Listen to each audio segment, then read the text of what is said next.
Hey, and welcome back to another amazing episode here on Gems Podcast. With me today is my special guest, Violet Lemay.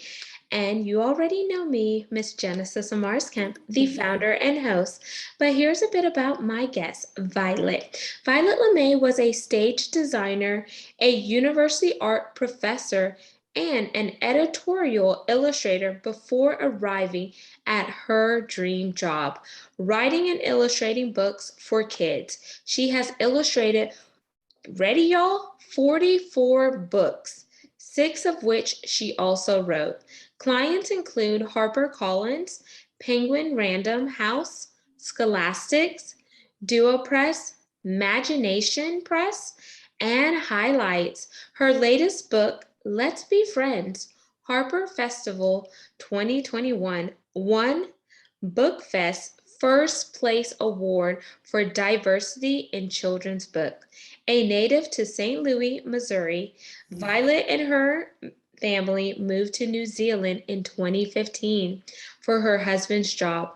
After 5 years in Auckland, they moved to China and they now live in Malaysia. So, tuning in all the way from Malaysia, her morning there, my evening here, we welcome Violet Lemay to Thank you, Genesis. Thank you so much for having me. my pleasure. And wow, what an impressive bio and background. And Violet, like I saw snippets of what you did on podmatch.com, but I never read my guest bio because I like to have that wild card and be surprised. So nothing is scripted except for when I read it. So I was like, oh my gosh, she's did stuff for Scholastics and highlights. And sometimes authors who are in the space, they want to work with some of the bigger names, but they may not have gone with a big publishing house and they're self-published, so the bigger names don't want to pick them up for various reasons. So I definitely want to let you think about that for a bit, but then we're going to segue into getting to connect on a personal level so the audience knows who is Violet Lemay beyond the stuff that you're working on. So here are two options. Are you ready? Yeah, I'm ready. I'm here, ready to So go. the first option is a rapid fire 10 question game. And the second option is breaking the ice up front. Which would you like to do? I want to do the rapid fire. Ooh, okay. We're playing rapid fire with Violet Lemay and Genesis. Do do do do do do. Question number one. If you could be a fly on the wall and eavesdrop in any conversation, whose conversation are you listening to? Oh, I think I'd want to be on a fly on the wall in the room when my parents met. I would really love to see that. Question number two. Favorite vacation spot?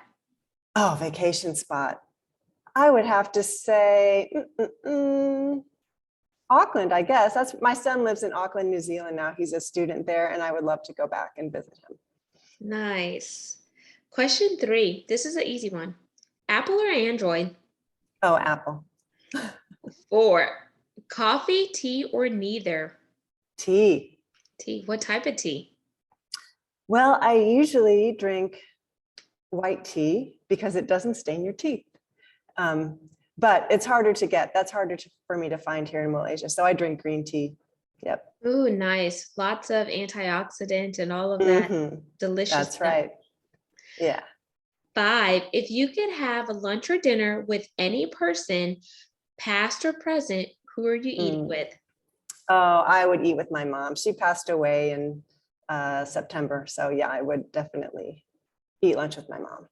My condolence to you. I would Oh, choose my thanks. dad. He passed away in November of 2020. Yeah, I'm sorry. Yes. And so we definitely have that connection there. Yeah. Six, if you could give your younger self a piece of advice, what would it be? Oh, it would be stop worrying so much. You're fine. You're really doing fine. You don't have to worry. Just be yourself. Seven, name one crazy thing that you have done in your life. Oh, crazy thing. Okay, here's something I did recently that seems really crazy to me. I did karaoke, which maybe doesn't sound like that big of a deal, but for me, that was a huge deal. It was so fun. I'm so glad I did it. 8.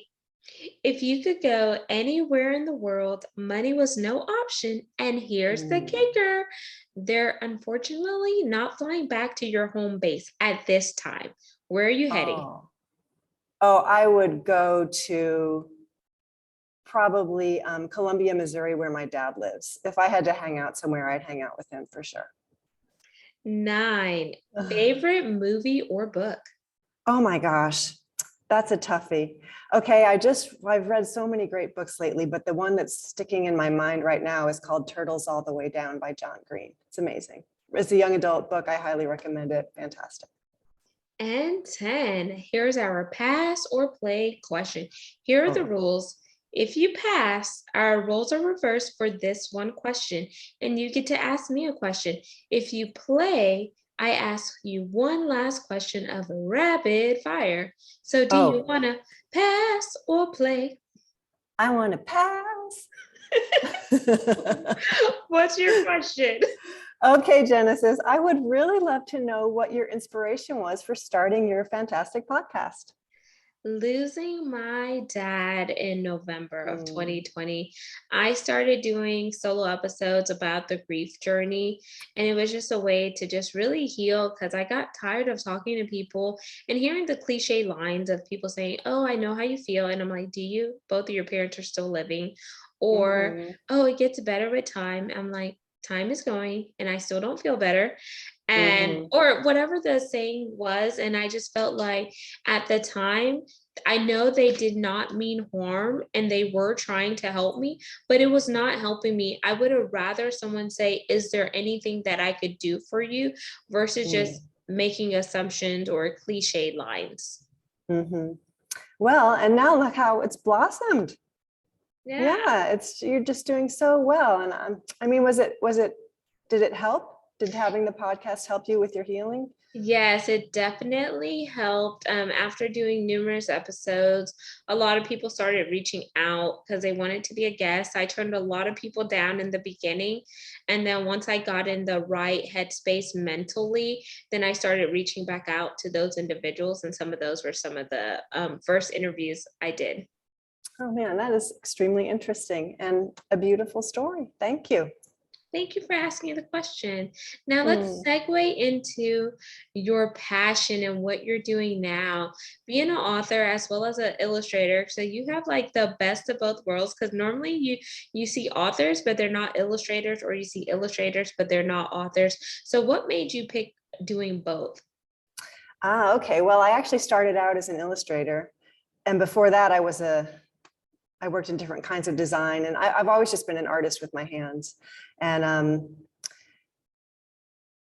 after illustrating so many different books, you know, when you get the illustration assignment, obviously you read the book. And I had a son and read so many books to him. And then I also took a job as an art director for a small publishing company, which was like an inside view of how books are made. And I got to see books develop from the germ of an idea all the way through to the end.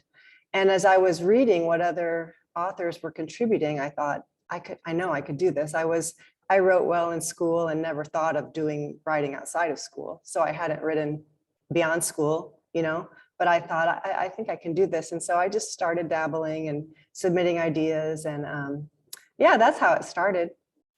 Super cool. And when you had the experience and the exposure to work for that company, do you feel like working for that company gave you the insight that you needed to continue on the path you're on now, as well as networking with other people to help you level Mm. up? Definitely experience wise, yes, 100%. Um, I learned so much in that job. I saw, for example, because there's a lot of rejection in publishing. Publishing is a very competitive field. It's so difficult to get your ideas in print. And when I worked in that job for that little company, I saw how ideas were chosen and how a publisher develops its list for a particular season. And it was extremely eye-opening. It made me realize how many ideas that are very good get rejected for just all kinds of ridiculous reasons.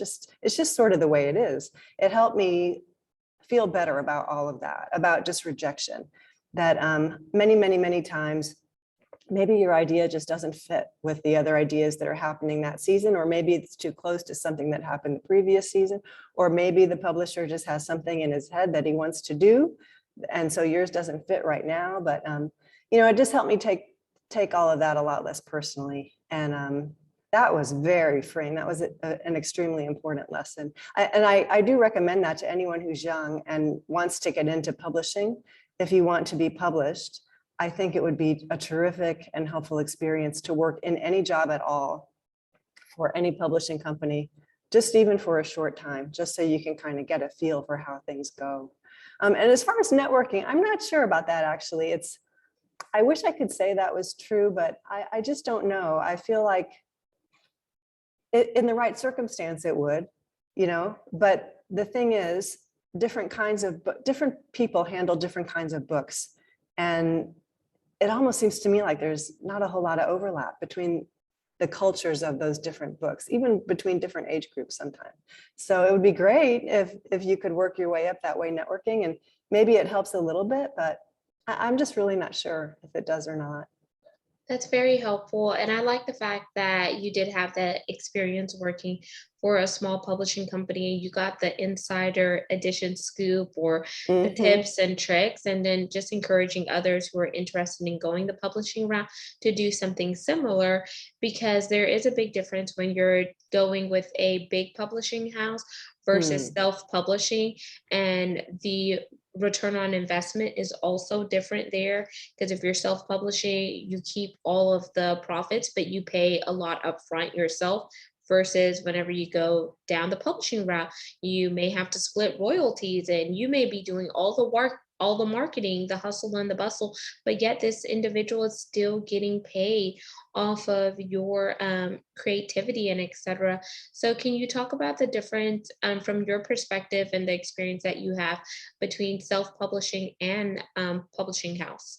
Oh, sure. Well, I have never self-published. And I have friends who have, but I don't have any direct experience doing that. I mean, I've heard a lot about it, but I've just never had that experience. I know you can self-publish, you can work with a hybrid publisher, which is sort of like in between, which sounds appealing to me. I think that's pretty cool because you can retain your rights and they would help you with distribution and all of that. And, maybe the costs are split somehow in that situation. Again, I haven't done it, so I'm not sure. But there are different levels up.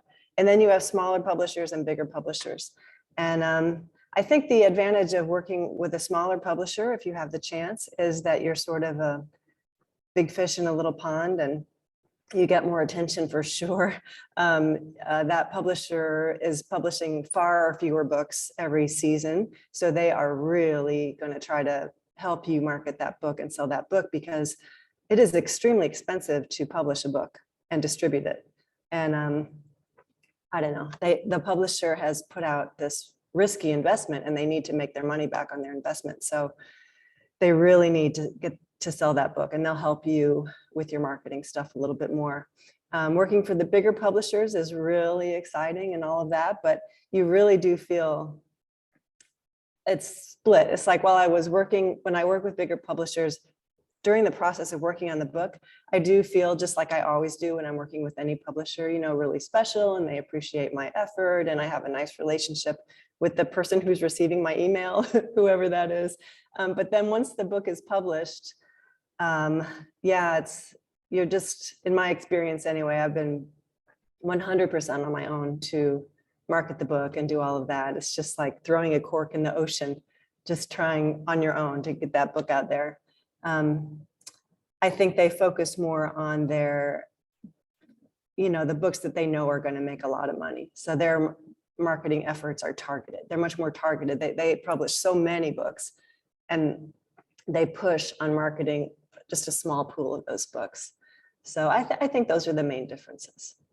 Thank you for sharing those differences, because it's also tied to creativity, because creativity is what's going to help you not just thrive, but also flourish and survive within the Mm. sea of other competitors that are embracing their creativity as well. So, whenever you think about your creativity as a whole and the whopping success that you've had with Hmm. 44 books, what are some of the creative juices that keep you flowing in order for that momentum to continually build up? Oh, wow. Well, let's see.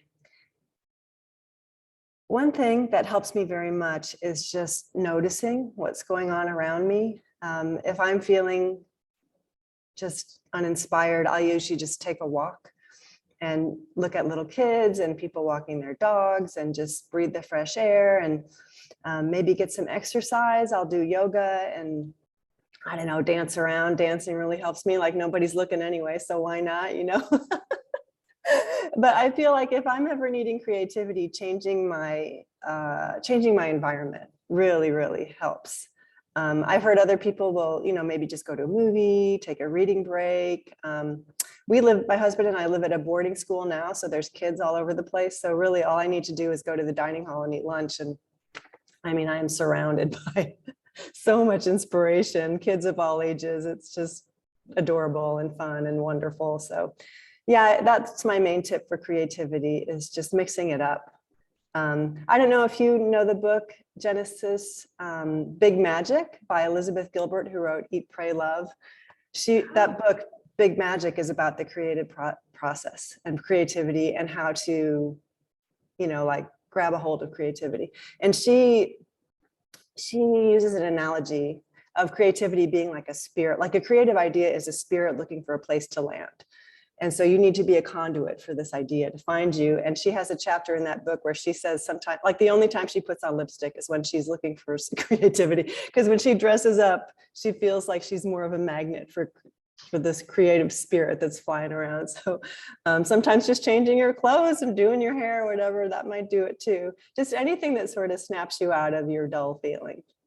Super cool. And I had no idea that she wrote that book. So I'm definitely gonna have to check it out. So thank you for sharing. But you had me at the Eat, Pray, Love because I thought about the movie. I was like, oh yeah, I like the movie. Oh yeah, that book is amazing. Yeah, she's Yeah. great. And I love that you try different things to keep your creative juices flowing because sometimes writers can hit writer's block and they're not putting out, a lot of content because they're like, what am I going to write about? But if you lead with your heart and really connect with who you are and the mission that you have, that also gets your creative juices flowing because you're tapping into your whole self and you're knowing that, okay, by me embracing in my full self, then it's going to allow me to leave an imprint. And that imprint is going to allow me to have an impact based on my literary work that I'm putting out there. Because it's not just about Violet Lemay, it's not just about Genesis Amaris Kemp, but it's about the other hands that are going to Oh, hold and pick up my book and read it and what they're going to get out of it. And I think that also, pumps us up too. that's true. That's such a lovely thought. And I should have thought of that. That's wonderful. Thank you, Genesis. One more thought about you mentioned writer's block. Here's my experience with that, because it happens to illustrators too, writers and illustrators. I think for me, at least, the best way to get over that is just to make myself actually do the thing. Because I wanted to write like a bigger book for years and years. And just anytime I sat down, there was just nothing. I couldn't even write a paragraph. I couldn't just get started. But when I made myself just start writing anything, and I made myself sit down and do it every day, I thought, okay, if I'm going to actually, it's like a bucket list thing. I'm going to write this book. So if I don't get started, it's never going to happen. So I made myself develop a daily habit. And I just can't believe that was me before, that I couldn't even get started, because now it just comes so easily. I've been able to write that book. And whenever I sit down to write anything, that challenge isn't there anymore. And if I'm stuck about what to draw, it's sort of similar. It's like I just stare off into space wondering what to do. But if I put my hand on the paper and actually start doodling something, even if I'm just making marks or lines, something that I'm working on the paper will spark an idea, and then I can actually move forward. So I just think it's important to, the thing that you're stuck at, just try to do that thing, even if it's bad and terrible, just do it. You sort of have to push through it. And then the inspiration and the ideas will come. Yes, I like to call them, just have like a mind blogging session or a word Mm. vomit, or just spit spat on paper and have it like your throw up page, and then Yes. go back and reflect on it and then see what ideas came up. And another challenge that I like to tell other authors is, since I'm an author as well, is my 1-1-1 method, or one Mm. cube. So you could write one paragraph a day, one chapter a day, or you can write one sentence a day. And I try not to stay like shy away from one sentence, because that's so easy, because once you write one sentence, you'll keep on going. So I was like, what's easier, to write one sentence on a piece of paper, which is not long, write one paragraph, or write one chapter, and you could build up from there. And before you know Mhm. it, you'll be like a writing machine. You're just cranking out content. But the most important thing is that you start something, and that starts That's with right. the action. Mm-hmm. 100% correct. That's great advice, Genesis. Well done. Thank you. And now I kind of want to jump into the illustration again. So Yeah, sure. what are some of your best illustrations so far? Oh, best illustration so far. Well, I'll show you one. I know everyone can't see it, but I have one here that I like a lot from a book I did recently. This one's called Healthy, Healthy, Love, Love, Love. There's a park scene in here. Let me find it. I like it because it's a little bit funky. The style is a little bit funky, and kids playing and running around. And I like the way that the text interacts with the art. So that's one that I like a lot. I just finished a book about a girl in a wheelchair during this. It's a true story that happened in the 1970s in Colorado. It's the story of a group called the Gang of 19, who were all disabled, all in wheelchairs. And they're the people who we have to thank for buses being accessible to wheelchairs, because they took to the streets and did protests and all of these things. And that was a challenging book to illustrate, because wheelchairs are hard to draw, at least for me. And there were 19 people in wheelchairs, so it was a lot. But I like some of the art from that book, because I went into that book feeling like, oh, this is such a challenge. How am I going to be able to do this? And when I finished it, I thought, looks pretty good. So I was proud of those. And this book, that's my most recent one, this book is called Let's Be Friends, and it's a lift the flap book. And I get really happy when I see under the flaps. I'll do one for you. But I think those look, I think they're well designed and they're very cute. Here's a nice one too. This one is about fashion, and it lifts up and you see the little baby underneath. So, Indeed.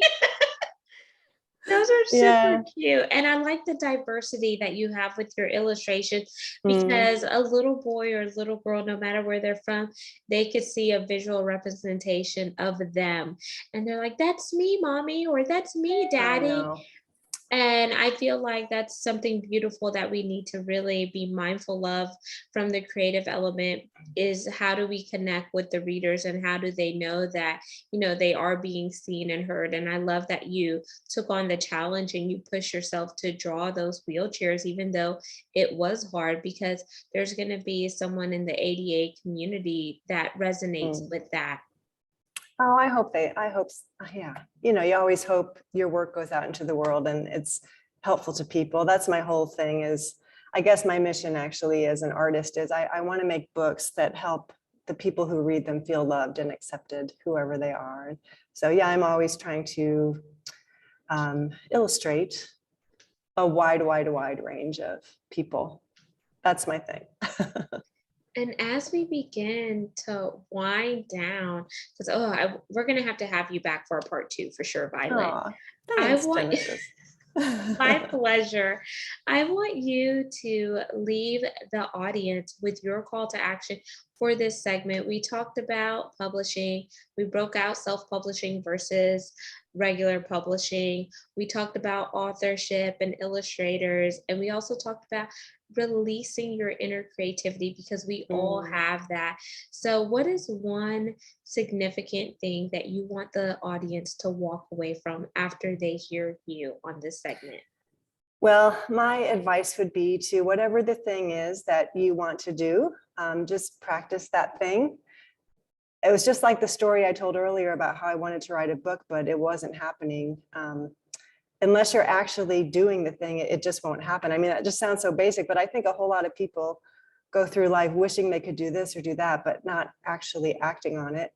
And then after you act on it, you have to get good at it. And the best way to get good at something is to practice it. You know, we're all getting better at whatever the thing is that we do every day. Hopefully we'll get better at it all the way to the end. And you can't, that just won't happen unless you're practicing. So yeah, my takeaway is just practice that thing so that the world can receive it from you.